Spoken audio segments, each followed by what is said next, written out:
Good morning, Pilipinas! Nagbabalik po ang Panahon TV at para po mabigyan na po tayo ng update tungkol po dito sa binabantayan po natin na bagyong Shenyang na nasa loob ng ating Philippine Area of Responsibility. Makakasama po natin ngayong umaga si Mr. Buddy Javier na isang weather forecaster ng Pag-asa. Good morning, Mr. Javier.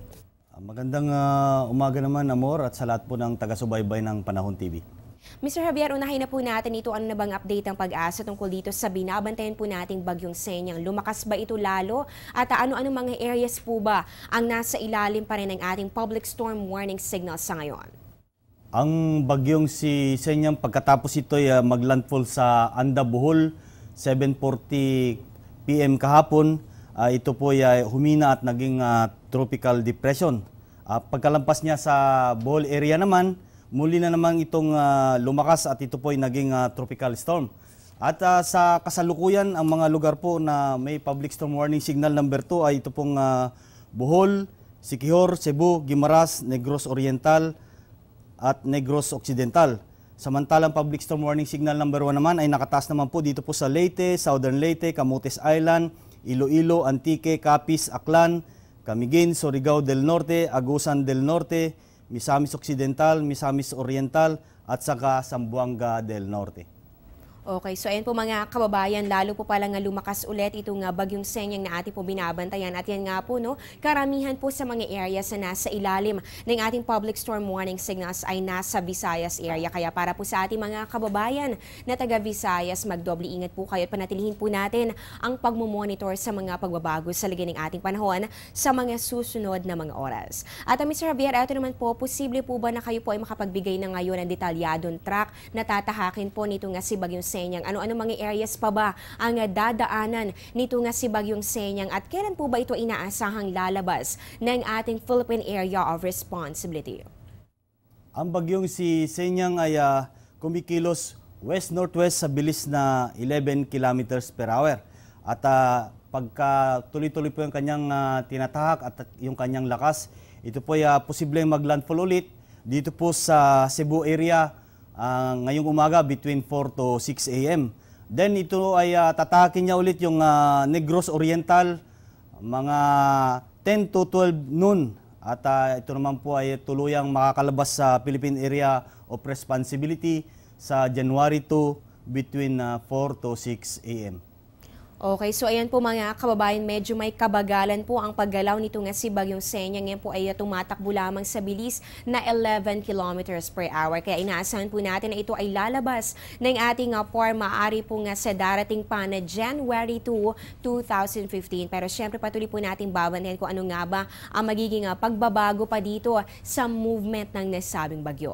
At eto naman po, Mr. Javier, marami po ang nagtatanong dito and marami po ang nag-aabang dito. Ano po ba ang inaasahan po nating lagi ng panahon para po sa araw na ito ng Martes? Ano-ano mga areas po ang makakaranas pa ng mga pag-ulan sa mga susunod na oras? Dahil po sa bagyong si Shenyang, ang gitnang Kabisayan at mga lalawigan ng Negros Occidental at Guimaras ay makakaranas ng masungit na panahon na may maalong hanggang sa napakaalong karagatan. Ang nalalabing bahagi ng kanlurang Kabisayan at mga lalawigan ng Leyte, Misamis, Surigao del Norte, Agusan del Norte, Camotes Island, Zamboanga del Norte at Camiguin ay magkakaroon ng mga pag-ulan na may pagbugso ng hangin. At ang mga baybaying dagat sa mga lugar na ito ay maging katamtaman hanggang sa maalon. Ang Kabikulan naman at ang mga probinsya ng Samar ay magiging maulap na may katamtaman hanggang sa malakas na pag-ulan at pagkidlat at pagkulog na maaaring magdulot ng mga pagbaha at pagguho ng lupa. Ang Metro Manila, Calabarzon, Mimaropa at ang nalalabing bahagi ng Mindanao ay makararanas naman ng maulap na kalangitan na may mahina hanggang sa katamtaman mga pag-ulan at pagkidlat at pagkulog. Samantalang nalalabing bahagi ng Luzon ay magkakaroon naman ng maulap na papurin na may mahinang mga pag-ulan. At ang nalalabing bahagi ng bansa po ay magiging bagyang maulap hanggang sa maulap na may pulupulong mga pag-ulan o pagkidlat at pagkulog.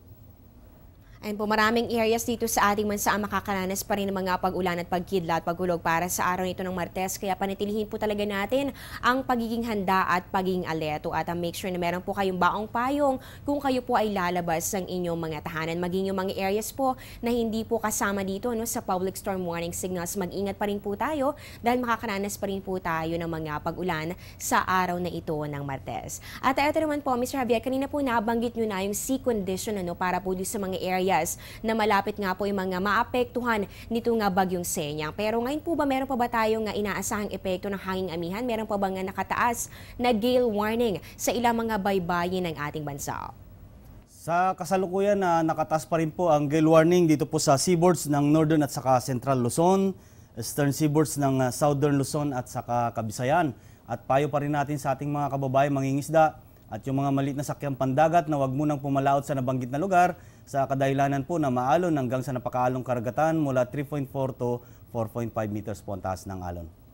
At Mr. Javier, dahil napag-uusapan na rin po natin ito pong lagi ng ating mga karagatan, dahil nga po ito meron po tayong binabantayan na bagyo na naman dito sa loob ng ating po. Inaasahan po ba natin na posible ulit ang pagkakaroon nito nga storm surge? Gaano po ba kataas at saan sa mga areas ang inaasahang makakaranas po nito?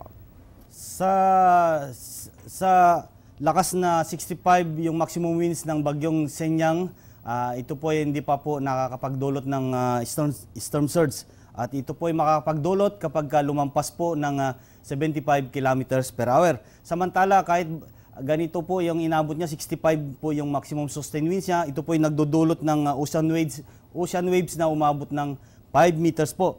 At mararanasan naman sa mga lugar na may open sea at yung mga lugar na may signals at may gale warning na nakataas po.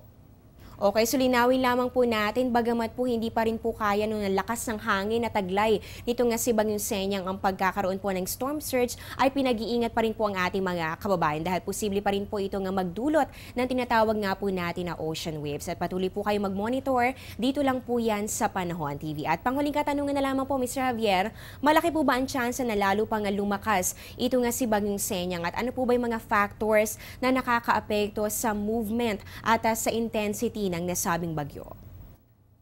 Opo, malakas to ang tsansa na lalong lumakas itong si Bagyong Senyang kapag ito po ay nasa Sulu Sea o kaya dito po sa West Philippine Sea.